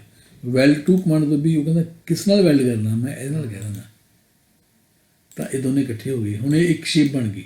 ਸ਼ੇਪ ਕਿੱਦਾਂ ਦੀ ਬਣੀ, ਯੂ ਸੀ ਕਿ ਇੱਥੋਂ ਐਂ ਸ਼ੁਰੂ ਹੋਈ, ਐਂ ਸ਼ੁਰੂ ਹੋਈ, ਐਂ ਸ਼ੁਰੂ ਹੋਈ, ਇਸ ਤਰ੍ਹਾਂ ਚੱਲ ਗਏ, ਉਹਦੇ ਨਾਲ ਜੁੜ ਗਈ।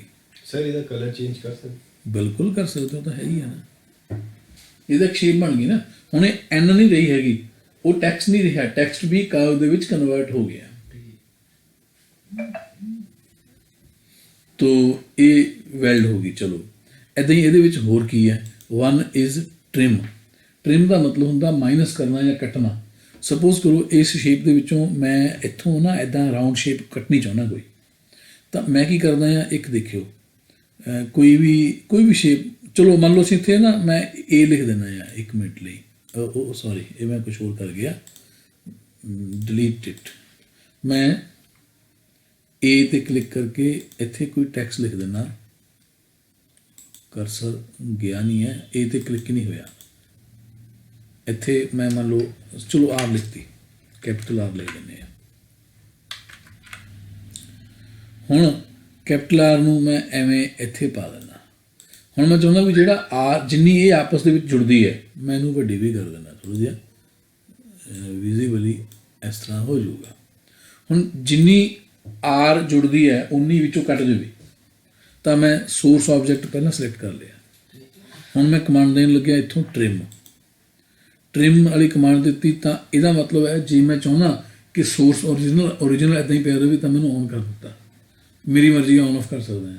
Source original as it is ਰਹੂਗਾ, ਟਾਰਗੇਟ ਵੀ ਓਰੀਜਨਲ ਐਜ਼ ਇਟ ਇਜ਼ ਰਹੂਗਾ, ਦੋਨੋਂ ਨੂੰ ਮੈਂ ਰੱਖ ਲੈਣਾ ਇੱਦਾਂ ਹੀ। ਹੁਣ ਜਦੋਂ ਮੈਂ ਟ੍ਰਿਮ ਕਮਾਂਡ ਦਊਂਗਾ, ਕੰਪਿਊਟਰ ਪੁੱਛੂਗਾ ਕਿ ਟ੍ਰਿਮ ਕਿਹਦੇ ਨਾਲ ਕਰਨਾ ਹੈ। ਜਿਹੜਾ ਇਹ ਯੈਲੋ ਆਬਜੈਕਟ ਹੈ ਇਹ ਕੱਟਿਆ ਜਾਊਗਾ, ਕਿੰਨਾ ਕੱਟਿਆ ਜਾਊਗਾ, ਜਿੰਨਾ ਮੈਂ ਬਲੈਕ ਤੇ ਕਲਿੱਕ ਕਰ ਦੇਣਾ। ਹੁਣ ਓਰੀਜਨਲ ਵੀ ਪਏ ਰਹਿ ਗਏ, ਯਾਨੀ ਕਿ R ਇੱਕ ਐਜ਼ ਇਟ ਇਜ਼ ਪਈ ਹੈ, ਇਹ ਆ ਵੀ ਇੱਕ ਐਜ਼ ਇਟ ਇਜ਼ ਪਿਆ।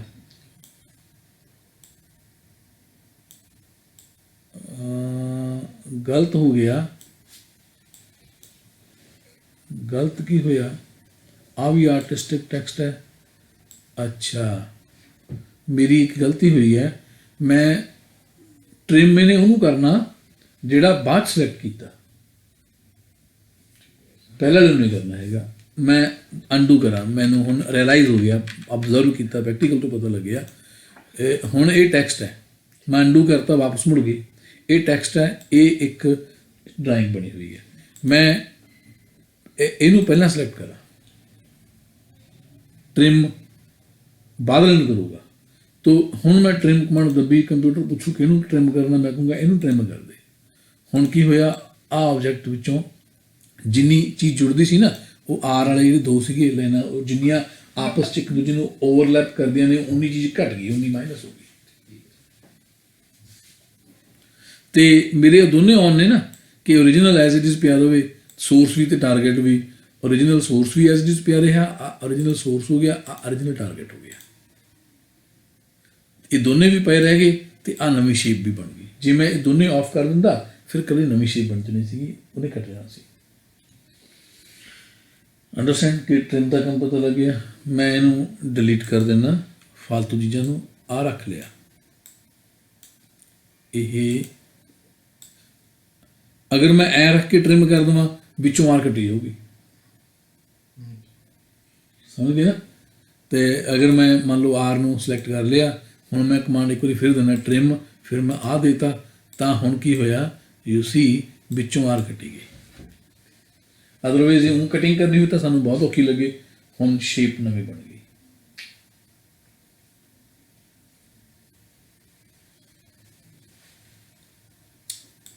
ਇਹ ਮੈਂ ਇਹਨੂੰ ਮਟੇਨ ਲੱਗਿਆ ਕਿ ਲੋੜ ਨਹੀਂ ਇਹਨੂੰ, ਇਹਦੀ ਰੱਖਣ ਦੀ, ਆ ਰੱਖ ਲਿਆ।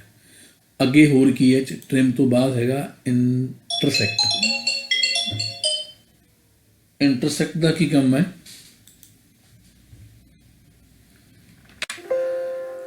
ਆ ਇੰਟਰਸੈਕਟ ਹੈ। ਇੰਟਰਸੈਕਟ ਦਾ ਮਤਲਬ ਜਿੰਨੀ ਆਪਸ ਚੀਜ਼ ਜੁੜਦੀ ਹੈ ਇੱਕ ਦੂਜੇ ਉੱਤੇ, ਉਨੀ ਨੂੰ ਉਹ ਅਲੱਗ ਰੱਖ ਲਊਗਾ। ਹੁਣ ਜਿਵੇਂ ਜੁੜਦੀ ਕਿੰਨੀ ਚੀਜ਼ ਹੈ, ਉਹਦੇ ਵਾਸਤੇ ਨਾ ਮੈਂ ਐਵੇਂ ਕਰਦਾ, ਮੈਂ ਇੱਕ ਹੋਰ ਕੋਈ ਸ਼ੇਪ ਬਣਾ ਲੈਣਾ। ਸਪੋਜ਼ ਦੈਟ ਕਿ ਮੈਂ ਇੱਕ ਚਲੋ ਸਰਕਲ ਜਾਂ ਐਲਿਪਸ ਬਣਾ ਲਿਆ। ਹੁਣ ਇਹ ਜਿੰਨੀ ਚੀਜ਼ ਇੱਕ ਦੂਜੇ ਦੇ ਨਾਲ ਓਵਰਲੈਪ ਹੋ ਰਹੀ ਹੈ, ਕੱਲੀ ਇੰਨੀ ਕੁ ਚੀਜ਼ ਇੰਟਰਸੈਕਸ਼ਨ ਇਹ ਹੈ। ਕੱਲਾ ਜਿਹੜਾ ਆਹ ਪੋਰਸ਼ਨ ਜਿਹਨੂੰ ਮੈਂ ਮਾਊਸ ਨੂੰ ਜਿਹਦੇ ਉੱਤੇ ਮੂਵ ਕਰ ਰਿਹਾ, ਇਹ ਕੱਲਾ ਪੋਰਸ਼ਨ ਇੰਨਾ ਕੁ ਇੰਟਰਸੈਕਸ਼ਨ ਦੇ ਨਾਲ ਅਲੱਗ ਹੋ ਜਾਊਗਾ। ਜਦੋਂ ਮੈਂ ਇੰਟਰਸੈਕਟ ਵਾਲੀ ਕਮਾਂਡ ਦੱਬੂਗਾ ਨਾ, ਪਹਿਲਾਂ ਮੈਂ ਇੱਕ ਚੀਜ਼ ਨੂੰ ਸਿਲੈਕਟ ਕਰੂੰਗਾ, ਮੰਨ ਲਓ ਇਹਨੂੰ ਸਿਲੈਕਟ ਕਰ ਲਿਆ। ਹੁਣ ਮੈਂ ਇੰਟਰਸੈਕਟ ਵਿਦ ਤੇ ਕਲਿੱਕ, ਆ ਦੋਨੋਂ ਆਫ ਕਰ ਦਿੰਦੇ ਆ, ਸੋਰਸ ਤੇ ਟਾਰਗੇਟ ਨਾ ਰਵੇ, ਆਪਾਂ ਨੂੰ ਜ਼ਰੂਰਤ ਨਹੀਂ ਹੈ। ਇੰਟਰਸੈਕਟ ਵਿਦ ਤੇ ਆਪਾਂ ਆ ਕਲਿੱਕ ਕਰਤਾ, ਤਾਂ ਬਾਕੀ ਸਾਰਾ ਕੱਟਿਆ ਗਿਆ। ਜਿੰਨਾ ਇੱਕ ਦੂਜੇ ਨੂੰ ਓਵਰਲੈਪ ਕਰ ਰਿਹਾ ਸੀ, ਉਹਨਾਂ ਇੱਕ ਪੋਰਸ਼ਨ ਰਹਿ ਗਿਆ। ਜੇ ਮੈਂ ਲੀਵ ਓਰੀਜਨਲ ਕਰ ਦਿੰਦਾ, ਸੋਰਸ ਵੀ ਤੇ ਟਾਰਗੇਟ ਵੀ, ਤਾਂ ਫਿਰ ਉਹ ਦੋਨੋਂ ਵੀ ਪਏ ਰਹਿਣੇ ਸੀਗੇ, 3 ਆਬਜੈਕਟ ਇਕੱਠੇ ਹੋ ਜਾਣੇ ਸੀਗੇ। ਪਰ ਮੇਰੇ ਕੋਲ ਇਹ ਤਰੀਕਾ ਹੈਗਾ ਅੰਡੂ ਦਾ, ਆਪਾਂ ਤਾਂ ਸਿੱਖਣਾ ਹੀ ਹੈ ਨਾ ਹਲੇ। ਅੰਡੂ ਕਰਤਾ, ਪਹਿਲਾਂ ਵਾਂਗੂ ਹੀ ਫਿਰ ਹੋ ਗਿਆ। ਇੰਟਰਸੈਕਟ ਵੀ ਪਤਾ ਲੱਗ ਗਿਆ ਤੇ ਬਾਕੀ ਦਾ ਸਿੰਪਲੀਫਾਈ ਤਾਂ ਐਵੇਂ ਹੀ ਹੈ। ਇਹ ਇਹੀ ਚੀਜ਼ ਨੂੰ ਯੂਜ਼ ਕਰਨ ਵਾਸਤੇ ਹੈ। ਮੈਂ ਸਿੰਪਲੀਫਾਈ ਦੀ ਕਮਾਂਡ ਦੇ ਕੇ ਦੇਖਾਂ, ਕਲਿੱਕ ਕੀਤਾ ਇਹਨੂੰ, ਹੁਣ ਮੈਂ ਇੱਥੋਂ ਸਿੰਪਲੀਫਾਈ ਕਲਿੱਕ ਨਹੀਂ, ਇਹ ਦੋਨੋਂ ਇਕੱਠੇ ਪਹਿਲਾਂ ਸਿਲੈਕਟ ਕਰੋ, ਹੁਣ ਸਿੰਪਲੀਫਾਈ ਅਪਲਾਈ ਕਰ ਦਿਓ, ਇਹ ਦੋਨੇ ਇਕੱਠੇ ਵੈਲਡ ਹੋ ਜਾਂਦੇ ਆ। ਕੀ ਹੋ ਗਿਆ? ਵੈਲਡ ਨਹੀਂ ਹੋਏ, ਵਿੱਚੋਂ ਕੱਟਿਆ ਗਿਆ। ਜਦੋਂ ਸਿੰਪਲੀਫਾਈ ਨੇ ਟ੍ਰਿਮ ਵਾਲਾ ਕੰਮ ਹੀ ਕੀਤਾ ਹੈ। ਮੇਨ ਕਮਾਂਡ ਉਹੀ ਨੇ, ਟ੍ਰਿਮ ਹੈ, ਇੰਟਰਸੈਕਟ ਹੈ, ਵੈਲਡ ਹੈ।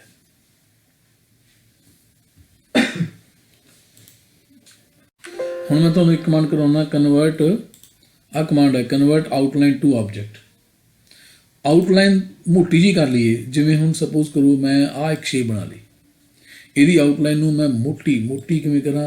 ਉਹ ਇੱਥੋਂ ਆਊਟਲਾਈਨ ਦੀ ਮੈਂ ਆ ਥਿਕ ਕਰ ਲਈ। ਹੁਣ ਮੈਂ ਚਾਹੁੰਦਾ ਕਿ ਜਿਹੜੀ ਇਹਦੀ ਆਊਟਲਾਈਨ ਹੈ ਇਹ ਆਊਟਲਾਈਨ ਤੋਂ ਆਬਜੈਕਟ ਬਣ ਜਾਵੇ। ਤਾਂ ਕੀ ਕਰੂੰਗਾ ਮੈਂ? ਹੁਣ ਤਾਂ ਇਹ ਆਊਟਲਾਈਨ ਹੀ ਹੈ ਇਕੱਲੀ ਨਾ, ਆਊਟਲਾਈਨ ਮੋਟੀ ਕੀਤੀ ਹੋਈ ਹੈ। ਆਬਜੈਕਟ ਕੀ ਹੈ? ਸਿੰਪਲ ਇੱਕ ਬਸ ਐਲਿਪਸ ਹੈ। ਜਦੋਂ ਮੈਂ ਕਮਾਂਡ ਦਊਂਗਾ ਅਰੇਂਜ ਵਿੱਚ ਜਾ ਕੇ ਕਨਵਰਟ ਆਊਟਲਾਈਨ ਟੂ ਆਬਜੈਕਟ, ਤਾਂ ਤੁਸੀਂ ਦੇਖੋ ਕੀ ਹੋਇਆ। ਇਹਨੂੰ ਲਾਈਨ ਕਲਰ ਹਟਾ ਕੇ ਦੇਖੋ, ਫਿਲ ਕਲਰ ਹਟਾਤਾ, ਪਹਿਲਾਂ ਸਿਲੈਕਟ ਕੀਤਾ, ਇਹਦਾ ਫਿਲ ਕਲਰ ਹਟਾ ਕੇ ਦੇਖੋ, ਇਹ ਆਊਟਲਾਈਨ ਵੀ ਹਟ ਗਈ। ਆਊਟਲਾਈਨ ਨੂੰ ਲਗਾਓ ਮੜਦੇ ਆ, ਆਊਟਲਾਈਨ ਆਪਾਂ ਫਿੱਕੀ ਜਿਹੀ ਲਗਾ ਦਿੰਦੇ ਆ, ਚੀਜ਼ ਬਣ ਗਈ। ਯਾਨੀ ਕਿ ਸ਼ੇਪ ਹੀ ਇਦਾਂ ਦੀ ਬਣ ਗਈ। ਪਹਿਲਾਂ ਇਹ ਆਊਟਲਾਈਨ ਸੀ, ਹੁਣ ਉਹ ਆਊਟਲਾਈਨ ਤੋਂ ਇਹਨੇ ਆਊਟਲਾਈਨ ਨੂੰ ਕਨਵਰਟ ਕਰਤਾ ਕਰਵ ਦੇ ਵਿੱਚ। ਮੋਟੀ ਲਾਈਨ ਨਹੀਂ ਰਹੀ, ਲਾਈਨਾਂ ਬਰੀਕ ਹੋ ਗਈਆਂ। ਲਾਈਨਾਂ ਬਰੀਕ ਤਾਂ ਮੈਂ ਕੀਤੀਆਂ ਨੇ, ਪਹਿਲਾਂ ਲਾਈਨ ਵੀ ਆਊਟਲਾਈਨ ਹਟ ਗਈ ਸੀ, ਆਊਟਲਾਈਨ ਹੈ ਨਹੀਂ ਸੀਗੀ, ਆਊਟਲਾਈਨ ਦਾ ਮੈਂ ਕਲਰ ਨਿਲ ਕਰਤਾ ਸੀ ਨਾ। ਹੁਣ ਆਊਟਲਾਈਨ ਹੈਗੀ ਆ ਬਰੀਕ। ਇਸ ਤਰੀਕੇ ਨਾਲ ਇਹ ਕਮਾਂਡ ਹੈਗੀ ਆ ਅਰੇਂਜ ਦੇ ਵਿੱਚ, ਕਨਵਰਟ ਆਊਟਲਾਈਨ ਟੂ ਆਬਜੈਕਟ। ਤੇ ਜੇ ਮੈਂ ਇੱਥੇ ਬ੍ਰੇਕ ਅਪਾਰਟ ਕਮਾਂਡ ਦੇ ਦਿੰਦਾ ਆ, ਤਾਂ ਇਹ ਹੈ ਐਕਚੁਅਲੀ ਕੀ, ਇਹ ਦੋ ਪਾਥ ਨੇ, ਇਹ ਦੋਨੇ ਪਾਥ ਇੱਦਾਂ ਲੱਗੇ ਹੋਏ ਨੇ ਇੱਕ ਦੂਜੇ ਦੇ ਉੱਤੇ। ਜਿਵੇਂ ਕਿ ਜੇ ਮੈਂ ਕਲਰ ਫਿਲ ਕਰਾਂ ਸਪੋਜ਼ ਇੱਦਾਂ, ਤਾਂ ਇਹਦੇ ਵਿੱਚ ਕਲਰ ਫਿਲ ਹੋ ਗਿਆ। ਤੇ ਜੇ ਅਗਰ ਮੈਂ ਇਹਨੂੰ ਬ੍ਰੇਕ ਅਪਾਰਟ ਕਮਾਂਡ ਦੇ ਦਿੰਦਾ ਆ, ਅਰੇਂਜ 'ਚ ਜਾ ਕੇ ਬ੍ਰੇਕ ਅਪਾਰਟ ਕਰੋ, ਤਾਂ ਕੀ ਹੋਣਾ ਆ? ਇਹ ਆ ਅਲੱਗ ਹੋ ਗਿਆ, ਨਿਚਲਾ ਅਲੱਗ ਹੋ ਗਿਆ।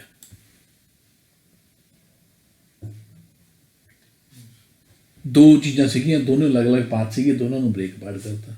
ਜੇ ਮੈਂ ਫਿਰ ਇਹਨੂੰ ਕੰਬਾਈਨ ਕਰਦਾ, ਮੰਨ ਲਓ ਇਹਨੂੰ ਇੱਕ ਦੂਜੇ ਦੇ ਉੱਪਰ ਰੱਖ ਕੇ ਹੁਣ ਮੈਂ ਕੰਬਾਈਨ ਕਮਾਂਡ ਦਿੰਦਾ। ਕੰਬਾਈਨ ਕਮਾਂਡ ਦੇਣ ਵਾਸਤੇ ਪਹਿਲਾਂ ਸਿਲੈਕਟ ਕਰਨਾ ਪੈਣਾ ਇਹਨੂੰ ਵੀ ਤੇ ਇਹਨੂੰ ਵੀ, ਦੋਨਾਂ ਨੂੰ ਇਕੱਠਿਆਂ ਨੂੰ। ਸਿਲੈਕਟ ਕਿਵੇਂ ਕਰਾਂ? ਸ਼ਿਫਟ ਦਬ ਕੇ ਨਾ ਇੱਦਾਂ ਕਰਕੇ ਮੈਂ ਡਰੈਗ ਕਰ ਲਿਆ। ਜਿੰਨੀ ਮੈਂ ਮਾਰਕਿੰਗ ਨਾਲ ਡਰਾਇੰਗ ਮਾਰਕ ਕੀਤੀ ਆ, ਉਨੀਆਂ ਉਹਦੇ ਅੰਦਰ ਜਿੰਨੀਆਂ ਸ਼ੇਪਸ ਨੇ ਸਿਲੈਕਟ ਹੋ ਗਈਆਂ। ਹੁਣ ਮੈਂ ਅਰੇਂਜ 'ਚ ਜਾ ਕੇ ਕੰਬਾਈਨ ਕਮਾਂਡ ਜਾਂ ਕੰਟਰੋਲ L ਦੱਬਾਂ ਤਾਂ ਉਹ ਇੱਦਾਂ ਹੋ ਗਈ। ਹੁਣ ਇਹ ਕੀ ਬਣ ਗਿਆ? ਇੱਕ ਸ਼ੇਪ, ਇੱਕ ਆਬਜੈਕਟ ਬਣ ਗਿਆ।